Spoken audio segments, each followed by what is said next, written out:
Selamat berjumpa dengan Yan di channel Morat Marit.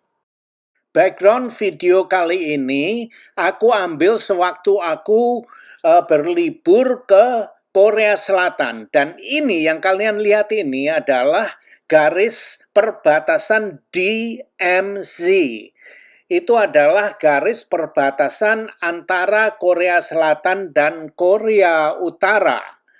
Selain itu juga kalian akan melihat demo yang terjadi di kota Seoul di Korea Selatan. Aku juga sempat jalan-jalan di pasar lokal. Setiap aku berlibur ke satu tempat, satu negara, aku selalu mencari pasar lokalnya. Aku ingin tahu pasar lokalnya itu seperti apa. Sewaktu aku berlibur di Korea Selatan, terjadi banyak demo, unjuk rasa. Dan nanti akan aku biarkan agar kalian mendengar sendiri bagaimana kericuan suara audionya. Akan aku tayangkan ya. Terus dunia juga sedang berperang sekarang ini, bukan main ya. Dan kalian kalau melihat diri aku, mungkin aku ini hidup nyaman, senang, tenang, tentram gitu ya. Salah. Di dalam diri aku juga terjadi gejolak. Pikiranku, perasaanku sangat kompleks sekali. Lain dari mungkin kalian ya. Kalian mengira bahwa aku hidup di luar negeri sudah enak ya, sudah tenang. Padahal di dalamnya malah lebih kompleks dari pikiran kalian. Aku akan cerita, silahkan simak, sangat menarik sekali ya. Mungkin membosankan bagi kalian, tapi kalau kalian merasa bosan ya matiin aja ya. Nah begini, aku orang Indonesia yang dilahirkan di Indonesia. Dulu aku sekolah di Indonesia juga, tapi tidak lama ya.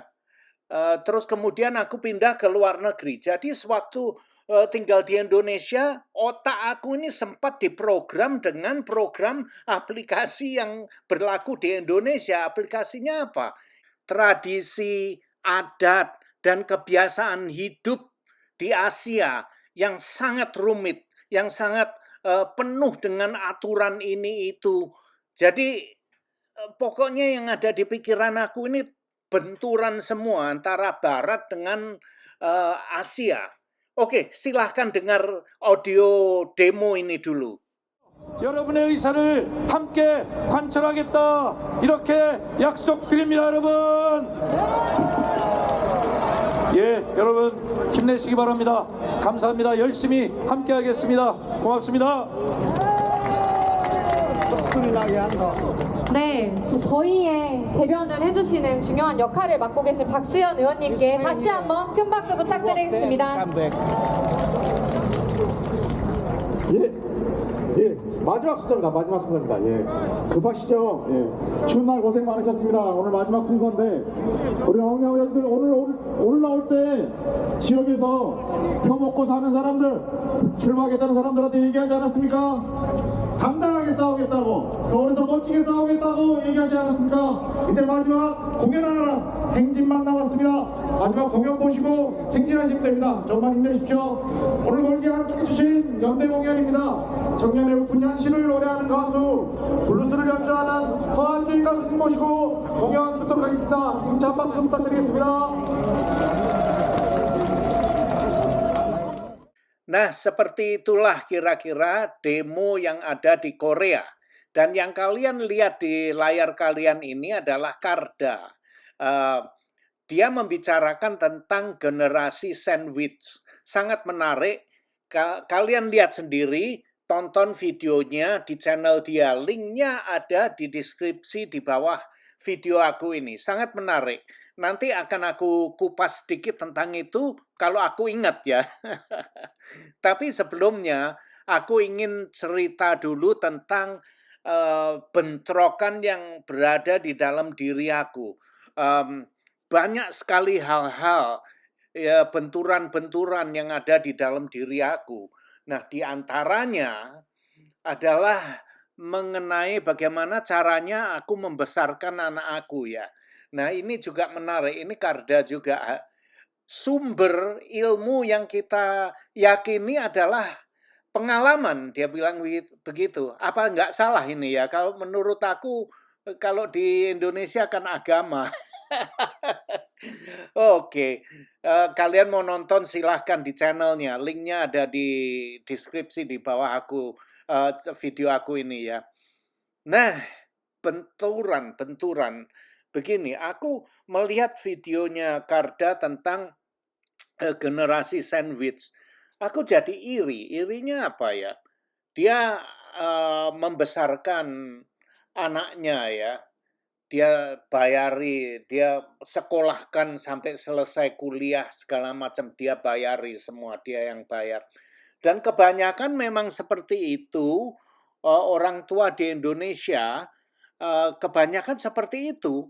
Jadi kalau anaknya sekolah, dibiayai sekolah sampai selesai kuliah, bahkan yang sudah kawin pun masih banyak yang domplang di rumahnya orang tua, sudah kawin tapi masih tinggal dengan orang tua. Bukan aja sudah kawin ya, sudah punya anak pun banyak yang domplang numpang di rumahnya orang tuanya. Banyak sekali. Dan itulah sebagian dari generasi sandwich yang Karda ceritakan itu. Sangat menarik. Nah, saya melihat hal seperti itu, saya pikir menjadi benturan di dalam diri aku. Kenapa? Karena aku tidak membiayai anak aku kuliah. Aku biarkan dia bayar sendiri karena sewaktu kuliah itu anak aku bisa mendapatkan student loan, mendapatkan kredit dari bank untuk membayar semua kuliah, biaya kuliahnya, termasuk tinggal di asrama di universitas itu, makan, tempat tinggal, semuanya finance, dibiayai dengan student loan, dan akhirnya kalau sudah selesai kuliah baru kemudian dicicil. Utangnya itu dicicil setelah mereka selesai kuliah. Nah, dengan hal seperti itu, terjadilah benturan di dalam diri aku. Aku berpikir, wah, aku ini adalah orang tua yang tidak baik ya. Karena tidak membiayai anak aku kuliah. Dan aku melihat orang-orang di Indonesia, seharusnya orang tua itu yang membiayai anaknya kuliah. Sedangkan itu tidak aku lakukan. Dan aku merasa bersalah sekali membiarkan anakku membayar uang sekolah itu. Nah, tapi di lain pihak, orang di Indonesia melihat aku, wah, dia membesarkan anaknya dengan cara orang bule, gitu. Karena ya di dunia modern atau apapun pikirannya seperti itu ya. Tapi mereka tidak mengetahui bahwa di dalam diri aku terjadilah satu pertarungan antara cara berpikir aku sebagai orang Asia dengan cara kehidupan yang ada di dunia Barat. Itu membuat aku pusing kadang-kadang. Sampai kadang-kadang aku tidak mengetahui mana yang benar, mana yang salah, dan seharusnya aku berbuat seperti apa. Dan aku merasa bersalah karena tidak membayari uang kuliah anak aku. Nah, itulah yang terjadi, salah satunya. Tapi pandangan dari dunia luar, terutama dari Asia, mungkin itu salut ya, itu bagus, anak diajarkan mandiri segala macam seperti itu ya. Memang iya, mengajarkan anak mandiri ya. Tapi kalian harus ingat, aku adalah orang Indonesia yang dilahirkan di Indonesia, di Asia. Jadi pemikiran aku, otak aku itu sudah diprogram sedemikian rupa seperti kalian. Dan mungkin orang berpikir, oh, aku ini sudah lama tinggal di dunia barat ya. Mungkin cara hidup aku sudah lain ya, tai kucing lah. Tidak, masih ada cara berpikir aku itu masih seperti orang Indonesia, kadang bentrokan. Kadang aku merasa bersalah dan kadang aku juga, oh iya ya, ini mengajarkan anak untuk berdikari. Aku kasih contoh lagi. Eh, aku banyak sekali mendengar sewaktu aku belanja di supermarket ya. Ada anak kecil umur mungkin 4-5 tahun yang menangis. Menangis merengek ke orang tuanya mau beli gula-gula, mau beli permen, atau mau beli mainan. Padahal mainan itu harganya murah sekali, mainan murah. Kira-kira harganya cuma 2-3 dolar gitu atau permen gitu ya. Anak kecil itu umur 4 tahun mau beli, anaknya orang bule, tapi orang tuanya nggak boleh, nggak mau membelikan. Dia bilang nggak punya duit gitu, dia bilang. Oh kalau nggak punya duit, aku bayar sendiri. Aku mau pakai uang aku sendiri, uang tabunganku.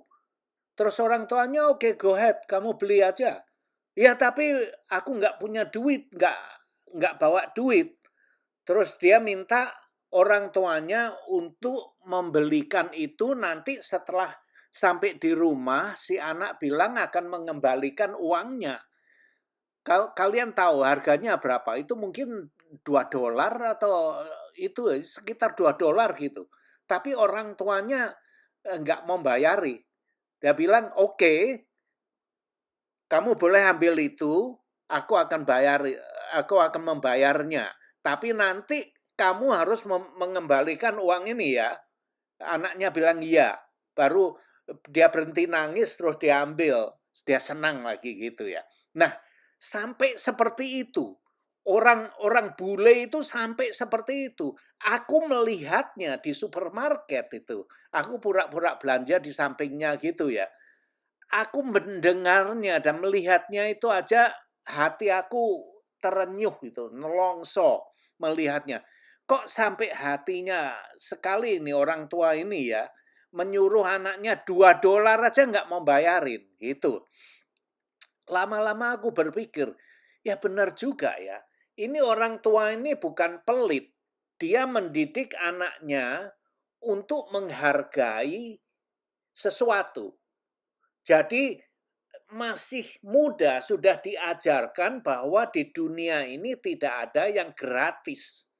Semuanya kamu harus membayarnya. Nah, itulah ajaran moralnya tuh seperti itu. Walaupun aku mengerti melihat itu, tapi hati aku tuh terenyuh gitu. Melihatnya sangat miris sekali gitu. Uh, banyak hal-hal seperti itu yang terjadi di dalam diri aku. Bergejolak, eh, memikirkan tentang kehidupan aku di masa lalu itu. Kadang aku banyak merasa bersalah, eh, merasa bahwa aku ini adalah orang tua yang tidak baik. Karena eh, banyak hal, banyak kesalahan dalam kehidupan aku untuk membesarkan anak-anak aku. Nah, akhirnya aku sadar juga bahwa sebetulnya mau dibilang salah ya salah, enggak ya enggak ya. Kadang kalau pikiranku banyak condong ke Asia, aku merasa berdosa sekali. Tapi kemudian setelah aku sadar, kehidupan di sini memang seperti itu. Eh, tidak ada salahnya, bisa diterima dan lumrah. Nah, kira-kira seperti itu. Banyak lagi, ini hanya di antara aku kasih kalian contoh, 2 contoh aja ya. Padahal gejolak-gejolak seperti itu masih ada. Keasiaan aku, pemikiran aku, itu masih ada, masih banyak dipengaruhi oleh adat istiadat yang sudah melekat, adat istiadat Asia yang sudah melekat di otak aku, masih ada itu. Nah, itu dia. Nah, kembali ke Karda, dia sedotan WC itu. Aku dulu punya teman cewek yang pernah hadir dalam kehidupanku ya. Eee, Orang kebanyakan tidak mengerti loh. Dibilang, "Aku bisa nggak bicara di sini ya?" Eee, Dia bilang, gimana ya?" Oke, biar aja. Nah dia itu, teman aku itu, cewek aku itu sangat sensitif sekali di payudaranya, gitu ya. Kalau disedot-sedot, wah WC-nya bisa meluap sampai basah itu, airnya kemana mana itu ya. Nah, ke setiap manusia itu mempunyai kesensitifan ya, tapi kebanyakan laki-laki itu salah loh. Tidak menanyakan ke partnernya mana yang itu ya, merasa dia enak itu di mana. Eee, kita laki-laki itu berasumsi, yang mana harus dimasukkan, diogok-ogok gitu. Jadi harus diogok-ogok, kalau nggak diogok-ogok nggak enak gitu loh. Padahal tidak loh. Banyak, coba aja kalian tanya, istri kalian sendiri atau teman ya, banyak wanita itu yang tidak perlu diogok-ogok, muncrat-muncrat sampai. Iya, banyak banyak. Jadi jangan berasumsi itu cuman dengan jalan diogok-ogok itu, enggak, mmm, itu sorry kok bisa itu ngawur sampai di sini, gara-gara Karda, salahin dia aja, nyedot WC segala macam itu. Dia lucu tuh. Nah ini aku sedang jalan-jalan di pasar lokal ini, di Korea. Ini adalah pasar pasar tradisionalnya di Korea seperti ini. Banyak ya, ya hampir seperti di Indonesia, tapi bedanya di sini kelihatannya lebih lebih teratur ya, terorganisir, apa itu, meja-mejanya ditata rapi dan bersih segala macam ya. Eee, Banyak yang jual jajan-jajan pasar, banyak yang, ini daging mentah dimakan, segala macam. Aku seneng, ke jalan-jalan ke pasar tradisionalnya Korea ini. Banyak makan, minum kopi, makan makanan, yang tidak pernah aku makan, di restoran, Korea. Adanya hanya di sini ya. Banyak hal yang tidak pernah aku makan. Mmm, tapi aku senang dengan makanan Korea, masakan Korea ya. Terus ada lagi sebelum aku jalan-jalan ke tempat ini ya, paginya, pagi sekali dingin, di luar dingin, hujan, terus berembun gitu. Aku makan satu sop, enak sekali, videonya ada kok, aku sudah upload video shot-nya itu. Waduh makanannya enak sekali, aku senang. Tapi aku ingin kembali ke sana, belum sempat. Inilah sop yang aku makan di pasar tradisional Korea. Harganya 12.000 won, cocok untuk sarapan pagi di musim dingin. Nah, terus cerita apa lagi ya? Banyaklah mengenai generasi sandwich itu ya, sangat menarik. Kalian tonton aja di videonya Karda ya. Terus aku pernah cerita ya di video aku, tentang itu, mental untuk menyimpan. Terus ada yang mengatakan, boro-boro mau nyimpan, bisa makan sehari 3 kali aja untung. Nah, begitu. Nah, kalau belum apa-apa kalian sudah menyerah seperti itu ya, akhirnya ya nggak kemana-mana gitu loh. Jadi aku kadang-kadang, berpikir kita tuh jangan menerima kondisi yang ada. Kalian harus, bergerak, jangan menerima itu, harus kerja lebih keras lagi. Kalau seandainya sudah dicoba keras, nggak sukses di tempat itu, pindah ke tempat lain. Kalian bisa pindah di mana? Di kampung Anda, kalau kamu nggak bisa maju, pindah ke Jakarta. Di Jakarta nggak bisa maju, kamu pindah ke Malaysia, Singapura, ke Hong Kong, ke Taiwan. Nah, banyak orang Indonesia yang kerja di Singapura, di Taiwan, di Korea itu gajinya lipat-lipat 5 kali, 10 kali lebih banyak dengan gaji yang ada di Indonesia. Mereka bisa maju kok. Nah, seperti itu. Nah, terus kemudian lagi ya, saya tidak mengatakan bahwa di Indonesia itu orangnya miskin semua, tidak, tidak. Di Indonesia banyak orang yang kaya, banyak orang yang kaya, kehidupannya kaya, mondar-mandir ke luar negeri, nyekolahkan anaknya ke luar negeri. Coba Karda sendiri rumahnya bagus. Jadi saya tidak mengatakan mereka itu miskin semua, tidak, tidak loh ya. Nah, aku hanya di sini berbicara, ingin berbagi dengan kalian agar kalian semua sukses, jangan melempem. Cara berpikirannya tuh jangan melempem, hanya hanya mau menerima apa yang disodorkan. Jangan, kalian harus bangkit, kerja lebih keras seperti itu. Nah, terus aku juga pernah mengatakan aku ini menyimpan duit, menabung itu bukan dari uang sisa setelah pengeluarannya, net income, bukan. Aku menabung dulu itu sewaktu aku masih bekerja itu, aku menabung dari gross income aku, dari gaji kotor, bukan dari gaji bersih aku ya. Nah, banyak orang yang aku dengar di cerita-cerita orang-orang boro-boro mau nyimpen ya. Untuk ini, untuk itu aja nggak ada sisanya untuk disimpan. Jangan sisanya yang disimpan. Kalau sisanya yang disimpan nggak ada terus, gitu. Kalau kalian mau nyimpen, mau nabung, itu simpanlah dari gross income kamu. Walaupun sedikit, 2%, 5% simpen. Dari gross income.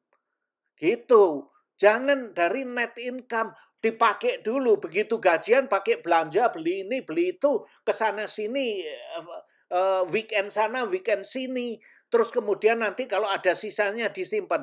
Lah kapan mau nyimpannya kalau dengan sistem yang seperti itu? Nah, seperti itulah kira-kira.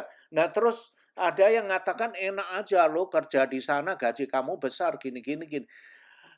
Itu bukan alasan. Kamu juga bisa seperti aku. Kenapa kamu nggak mau ke sini? Nah, itulah. Jadi harus ada pertanyaan. Kenapa? Kenapa? Kenapa? Jangan mau menerima ditelan gitu aja. Diterima membabi buta. Jangan. Terus yang ini, yang itulah. Aduh, sudah tua lah. Umur itu bukan satu patokan untuk kamu menjadi sukses. Ada orang yang sukses yang umurnya sudah 50 ke atas akhirnya sukses. Banyak orang yang seperti itu. Jadi di sini aku bukan ngeyel, bukan mau sombong atau sok-sokan ya. Di sini aku hanya ngeyel, ya emangnya ngeyel ya. Tapi tujuan aku ini ingin ayo kita saling memberi semangat, harus berusaha, harus bisa. Kamu harus bisa. Gitu. Aku bukan mau sombong ya, tidak. Kalau aku bisa, aku yang bodoh ini bisa, kalian pasti bisa. Banyak di antara kalian yang pinter kan. Nah, itulah yang aku inginkan itu, aku ingin mengajak kalian bangkit. Jangan menerima apa yang disodorkan di depan hidung kamu. Jangan.